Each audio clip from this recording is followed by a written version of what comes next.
Hello, today we'll be going over the PPS COVID-19 case protocol. This protocol was created by a multi-department effort and in partnership by the following: Human Resources, Office of Student Support and Services, Security and Emergency Management Services, and Risk Management, in collaboration with our health partners, Multnomah Education Service District and the Multnomah County Health Department.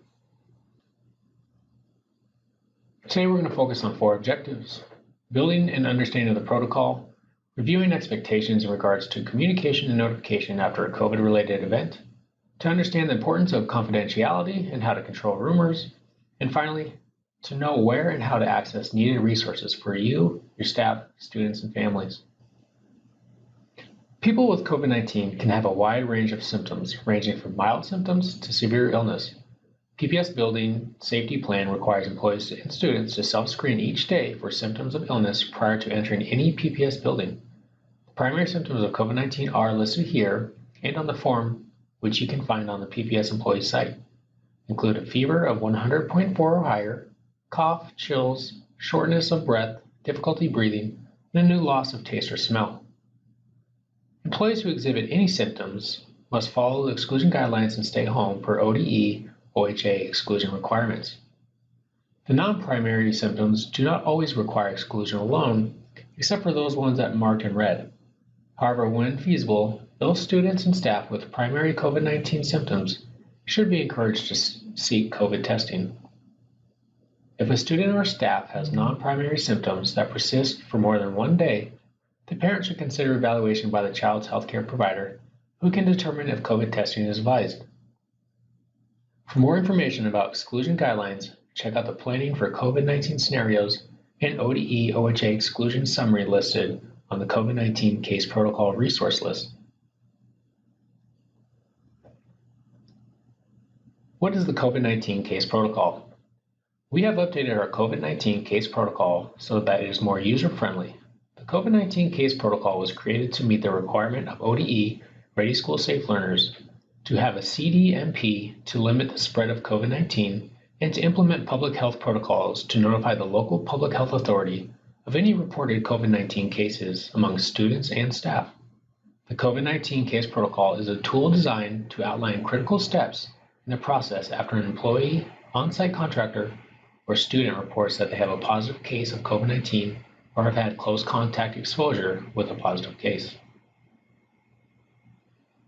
Portland Public Schools will follow recommendations from our health experts, MESD in collaboration with Multnomah County Communicable Disease Team relating to individual exclusion, school or site closures, communication, and cleaning protocols. The COVID-19 case protocol is a tool that provides step-by-step details for the responsible individual, along with notifications, actions, and responses to be followed. You can access the COVID-19 case protocol in the PPS staff website under COVID-19 Employee Support. We will go over teams and the role of each team after we go through the 9 steps.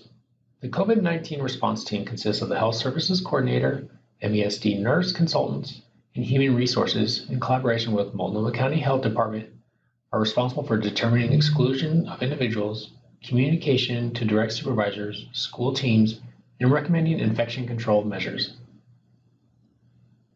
1. An individual or PPS Health Services Coordinator reports a COVID-19 related event to the direct supervisor or school. Also, at times, the PPS Health Services Coordinator can receive information from Multnomah County Health Department that an individual associated with the district has tested positive for COVID-19. Close contact exposure.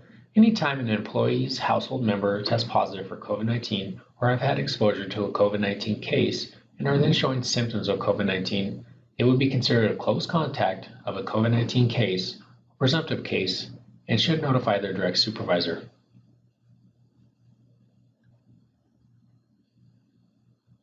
Step 2. For an adult, direct supervisor will fill out the COVID-19 adult form. When someone reports to you, you must fill out a form immediately upon learning of the exposure or confirmed case. You must keep the name of the person confidential. For a student, schools will fill out the student COVID-19 form. Coordination between the building administrator, and school nurse will be important to determine who will reach out to the student or family to gather the information.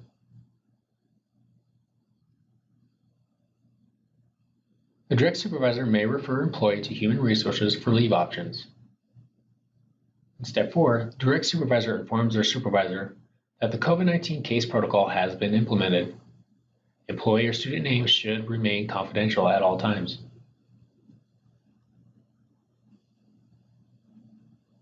The direct supervisor then receives COVID-19 response team recommendations by email. PPSD nurse consultant reiterates the public health quarantine isolation timeline and a return to in-person work dates for individuals who have a school restrictable communicable disease. If their healthcare provider documentation provides a later return to work date, the later date should be followed. For cleaning and disinfection, we are required to clean, sanitize, and disinfect frequently touched surfaces. This includes door handles, sinks, sink handles, drinking fountains, and transport vehicles. Staff in the building should maintain a clean and disinfected environment or areas after use. Step 6. The nurse consultant debrief will ask that you share the health quarantine isolation period with individuals to enforce exclusion of individuals with a communicable disease. This can be done via email, or employees must be followed up with a phone call. Step 6. Direct supervisor provides exclusion dates to individual via email and follows up with a phone call. Follow up with the employee and provide a debrief with return to in-person work date. Debrief can be useful for employees' leave process, and make sure employee understands the exclusion process. Step 7. Contact Health Services Coordinator if additional guidance is needed. Report any changes regarding pending test results and different return to work dates given to employee from a medical provider. 8. Notification to employees who have had a close contact exposure to COVID-19 on district property.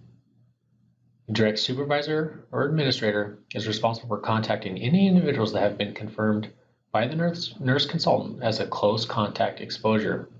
Always maintain confidentiality of individual who reported the COVID-19 event. And employees and contractors are expected to follow the PPS District Safety Plan to maintain their health and safety and limit the spread of COVID-19. 9. Returning back to work or school. An employee or student who has tested positive for COVID-19 can return to school or work after 10 days since symptoms first appeared and 24 hours with no fever, without the use of fever-reducing medications, and other symptoms of COVID-19 are improving, such as the loss of taste and smell, may persist for weeks or months after recovery and need not delay the end of isolation. The COVID-19 response team consists of the nurse consultant, Health Services Coordinator, Human Resources, and Multnomah County Health Department.